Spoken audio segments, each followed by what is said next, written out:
The bounteous Balkanization of Turkey, Lausanne 1923, yet, it is coming back in a big way. After the First World War, victorious European allies hatched a conspiracy, in 1918, known as the Treaty of Sèvres, against Turkey, truncating Anatolia, colonizing the territory of what is now Turkey, and giving independence to non-Turkish nationalities under its dominion. It was opposed by the brave Turks, who fought back and defeated the conspirators, especially Greece in 1923-23. The Lausanne Treaty was the consequence of their defeat at the hands of Turks under the leadership of Mustafa Kemal Ataturk. The Lausanne II conference was held in 1923, which included Britain, France, and Italy. İsmet İnönü represented Turkey. Turkey, as perpetrated by the Western imperial powers, was divided, and Mustafa Kemal Ataturk was made the first president of secular Turkey. Why Mustafa Kemal Ataturk, despite winning, accepted the short end of the stick is dubious. https://shakir2.wordpress.com/2017/10/25/breakup of Ottoman Empire through British conspiracy and NBSP. Mustafa Kemal Ataturk, 1881–1938, as agreed under the First Treaty of Lausanne 1923, founded modern secular Turkey, making Ankara the capital, abolishing the caliphate, and declaring it a republic instead. Conniving parties were Ireland, France, Russia, and Italy, spearheaded by Britain. Under this treaty, the Ottoman Empire, Caliphate, was abolished, the Caliph Osman Oglu and his family exiled, their assets confiscated, and Turkey was declared a secular state, expunging it of its Islamic character, rights of oil exploration denied, and the Strait of Bosporus declared international corridor, taking it out of Turkey's dominion, depriving Turkey billions of dollars in revenue. Turkey, after the expiration of the treaty, most likely, would start oil exploration and joins the list of oil-producing countries. It would also start collecting the fees from ships passing through the Bosporus Strait while digging a new channel linking the Black Sea and the Sea of Marmara. Lingering grievances. President Recep Tayyip Erdogan's pro-Islamist Justice and Development Party, AKP, claims that opponents of Turkey forced it to sign the Treaty of Sèvres in 1920, and that the Treaty of Lausanne in 1923, and also forced Turkey to abandon the islands in the Aegean Sea to Greece. Erdogan describes the Treaty of Sèvres as the first knife in the back of the Ottoman Empire, for it forced Turkey to concede a vast tract of land under its domain. Turkey had to renounce sovereignty over Cyprus, Libya, Egypt, Sudan, Iraq, and the Levant, except cities which were located in Syria, such as Urfa, Adana, and Gaziantep, and Kels and Marsh. Ottoman Empire also had to relinquish its political and financial rights, in November 1914, over Egypt and Sudan. Pro-Islam versus Kemalist-Secularist. Erdogan's critics tend to be more focused on the risks Turkey faces when Lausanne expires. Conspiracy-minded secularists have always worried that Erdogan is working with the European Union to establish an independent Kurdistan, or perhaps dig a new Bosporus to secure American ships access to the Black Sea, or really doing anything else possible to undermine the sovereignty Ataturk secured for Turkey. They are also worried that the new Republic of Turkey of Erdogan would be Islamic in character, not secular. Some of the dynamics have since changed or simply do not exist. Erdogan's supporters, by contrast, are more optimistic about Lausanne's expiration, in part based on a strain of recent historical revisionism suggesting that Ataturk actually could have gotten a much better deal during the negotiations had he not been in league with the Europeans, not preserved the whole Ottoman Empire, necessarily, but at least held on to a bit more of Greek Thrace and maybe the oil fields of Mosul. Turkey, after 2023, will find justification for its intervention in Mosul, which had been part of Turkey, Ottoman Empire, for over 4 centuries until the First World War. As hinted earlier by this author, Mustafa Kemal would have not been made the first PM had he not been in league with the Europeans. The deal struck was simply a quid pro quo. Note: following 5 historical figures of the Muslim world need to be researched and their role redefined for immensely damaging Islam, Muslim, and Islamic polity: Muhammad Abduh, Gamal Abdel Nasser, Syed Qutb, Mustafa Kemal Ataturk, and Sir Syed Ahmed Khan. The Treaty of Lausanne has no secret explicit expiration clause. Observers wonder, is there a provision or legal precedence in international law that limits the validity of international treaties for 100 years only? While Germany cancelled the treaty in the 30s 20 years after signing it. Is it possible for Turkey to do the same, after or before 100 years, in 2023, completion? Here is, however, a parallel between the Treaties of Lausanne II and the Treaty of Nanking, whereby China ceded Hong Kong to Britain. The End of Lausanne-treaty 2023 is linked with a coup attempt on Erdogan in mid-November 2016 and with the Battle of al-Raqqa and Mosul. The city of Mosul was ceded to the control of the Ottoman in 1534, during the reign of Suleiman al-Kuanoni, until the end of the First World War. Turkish professor, Mustafa Siddiqui Bilgin, a specialist in international relations wrote, when Turkey ceded Mosul to Iraq, it was with the condition that its borders or its status, at the time, would not change, which has, nevertheless, changed over the past decades. Turkish pro-Islam people, given Turkey's legendary past and glory, have certainly inherited the nationalism, found among many secularists as well, are filled with the suspicion of Euro-American, Christian-Zionist invasion/plots to topple the Erdogan government before 2023. As witnessed on 15 July 2016, which was, reportedly, thwarted due to a Russian information leak, to the Turkish administration. What a coincidence! Lausanne, Switzerland, is a center of world Zionism? Many in the AKP's camp now imagine that all of Erdogan's problems are caused by various international conspiracies seeking to block Turkey's meteoric rise. Declaration: Turkey will shape the future of the entire region when it reaches its goals for 2023, the centennial anniversary of the Turkish Republic. President Recep Tayyip Erdogan said this in August 29, marking Turkey's Victory Day, adding that Turkey is on the threshold of new victories and successes. As has been in every period of our history, we are today as well, putting up a struggle for all the oppressed and wronged who have pinned their hopes on us as well as for ourselves. Turkey will mark the 96th anniversary of Victory Day, when Turks claimed victory against occupying Greek forces during the country's War of Independence. Turkey's ambitious Vision 2023 aims to put the country in the world's top 10 economies within the next 5 years by making dramatic improvements to its trade, energy, healthcare, and transport sectors. Inspired by its historical position on the Silk Road, the trading route, Turkey is in the midst of a transportation revolution, building a 21st-century infrastructure network to boost the nation's economy and Turkey's meteoric rise.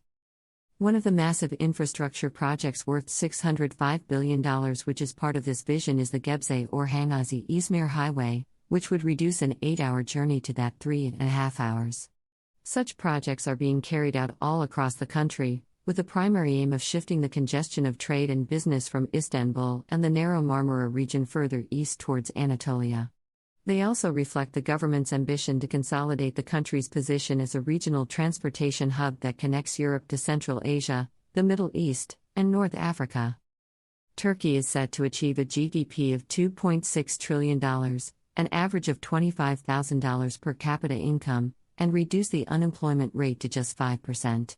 Turkey intends to make Istanbul one of the top international financial hubs to match the likes of London and Singapore. In its bid to achieve these ambitions, large investments have been made in automotive, iron, steel, and transportation industries. Foreign direct investment from Saudi Arabia has also been touted. The 2023 vision includes a number of other major transport and infrastructure projects, including 1. North Marmara Highway. This project is expected to serve the dual purpose of providing access to Istanbul New Airport, or Third Airport, currently under construction, and helping divert Europe-bound traffic past Istanbul and into southeastern Europe. A centerpiece of the project, the Yavuz Sultan Selim Bridge, opened on August 26, 2016. Its total cost $10.2 billion. 2. Euro-Asian Tunnel. Also known as the Istanbul Strait Road Tube Crossing, this promises to cut road travel times between Kızılesem neighborhood on Istanbul's European side and Göztepe on its Asian side from 100 minutes to 15 via a 5.4 kilometers tunnel. With a projected capacity of 120,000 vehicles per day. 3. Grand Istanbul Tunnel. 3-level megaproject. The 6.5 kilometers tunnel comprises 2 highway levels and 1 for commuter rail, connecting Istanbul's Arnavutköy district on the European side with Kuksu on the Asian side. It is designed to accommodate up to 6.5 million passengers a day and reduce Istanbul's greenhouse gas emissions by 110,000 tons a year. Its total projected costs are $3.5 billion. 4. The Çanakkale Suspension Bridge, Gabs Orhangazi-İzmir Highway. With a center span exceeding 2,000 meters, this is the longest suspension bridge in the world. On the Sea of Marmara, some 200 kilometers west of Istanbul, it is part of the 352 kilometers Çanakkale-Tekirdağ Balıkesir Highway project, connecting the towns of Gelibolu and Lapski. The project is to reduce Istanbul's traffic congestion and improve road access to the Aegean Sea. Its total cost is its only $605 More than 5 centuries after a network of ancient trade routes collectively known as the Silk Road lost its purpose, the idea of it continues to grip the popular imagination both in and around Turkey. In fact, a modern rail link connecting the eastern Turkish city of Kars to and Israel is its only Tbilisi, the capital of Georgia, and Baku, the capital of Azerbaijan, is commonly known as the Iron Silk Road. The rail link is projected to annually carry 1 million passengers and 6.5 million tons of cargo at the start of operations, and 3 million passengers and 17 million tons of cargo by 2034. However, the idea of rebuilding a land transportation route that would go all the way to China, particularly one centering on trucks, would be like taking a taxi from Istanbul to Beijing, said Timur Kamaz of the Economic Policy Research Foundation of Turkey, TEPAV. Regional dominance. Over the past century, particularly within the last decade, Turkey has risen to become a somewhat hegemonic power within the region, with Iran being its only rival in influence and Israel is its only rival in military might. Its proactive stance in the Syrian conflict, through its famed Operation Euphrates Shield and its current Operation Olive Branch, has enabled the country to again become a regional power to be reckoned with militarily, economically, and diplomatically. Turkey appears to be the big winner in the Middle East, capitalizing on its realignment with Russia and its allies China and Iran to improve its image in the Muslim world as a leading nation willing to stand up to Saudi Arabia.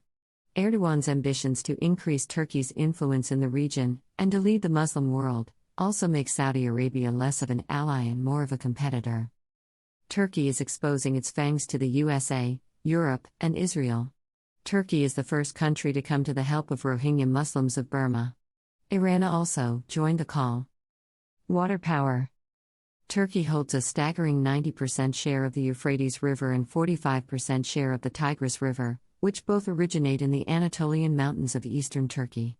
With the control of the majority of the water that flows downstream through Syria and Iraq to the Arabian Gulf, Turkey holds overwhelming influence over the supply of water in the region.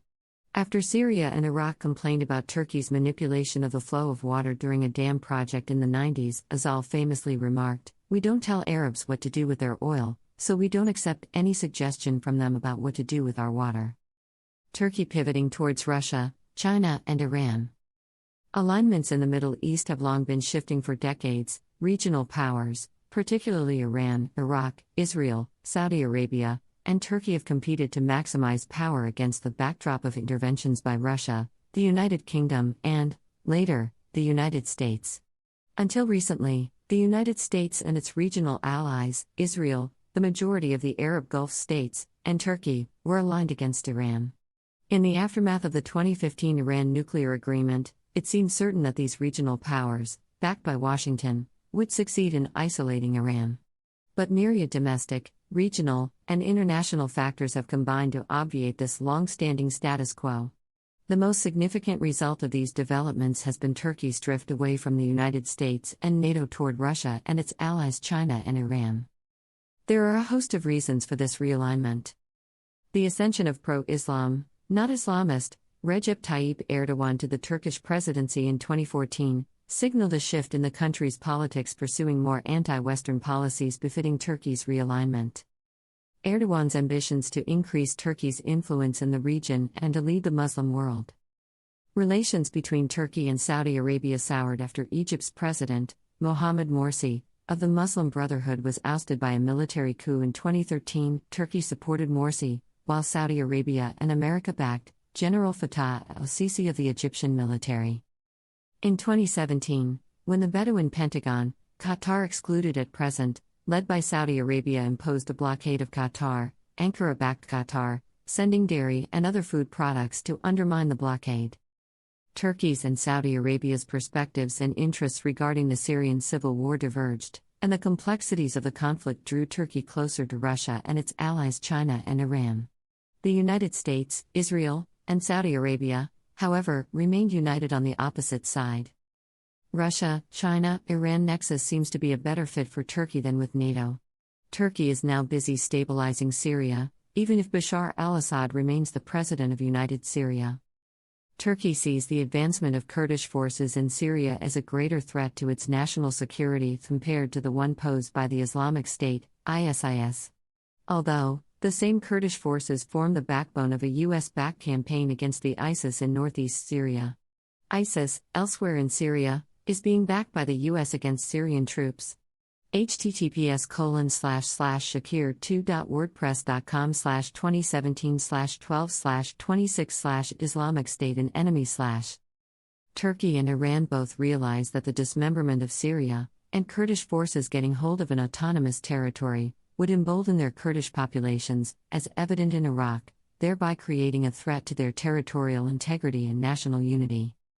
In the morass of Middle East geopolitics and receding West, although Russia and Iran got some edge, Turkey appears to be the biggest winner.